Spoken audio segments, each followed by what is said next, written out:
قال النبي صلى الله عليه وسلم إذا كان شطر الليل বিশ্বনবী রাহমাতুল আলামিন বলেন, যখন রাতের 1/3 চলে আসে, রাতের 1/3 চলে আসে, নাযারাল্লাহু তাআলা ইলা সামাঈদ দুনিয়া, রব্বুল আলামিন দুনিয়ার আসমানে চলে আসেন। রব্বুল আলামিন দুনিয়ার আসমানে চলে আসেন আর বলতে থাকেন, ফায়াকুলু হাল মিন মুস্তাগফিরিন ফাউগফিরা লাহু।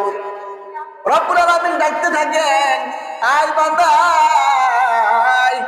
কার গুনাহ করেছো, ভুল করেছো, আমার কাছে এসে ক্ষমা চাও, আমি তোমার সমস্ত গুনাহ মাফ করে দিব। সুবহানাল্লাহ। হাল মিন মুস্তাগফিরিন ফাউগফিরা লাহু। এমন কি কেউ আছো অর্থের পেরেশানির মধ্যে আছো, অর্থের কষ্টের মধ্যে আছো, সংসার নিয়ে পরিবার নিয়ে সমস্যার মধ্যে আছো, আমার কাছে তোমার দুঃখ কষ্টের কথাগুলো খুলে বলো, আমার কাছে তোমার অর্থের পেরেশানির কথা খুলে বলো, আমার কাছে তোমার রিজিকের পেরেশানির কথা খুলে বলো, আমার কাছে তোমার বহু বছর ধরে বিদেশে যাওয়ার জন্য চেষ্টা করতেছো, সহজে হচ্ছে না, আমার কাছে তোমার দুঃখ কষ্টের কথাগুলো খুলে বলো। মানুষের কাছে তোমার দুঃখ কষ্টের কথা, পেরেশানির কথা বলে বলে বেড়াও, মানুষ তোমার দুঃখ কষ্ট কখনো দূর করতে পারবে?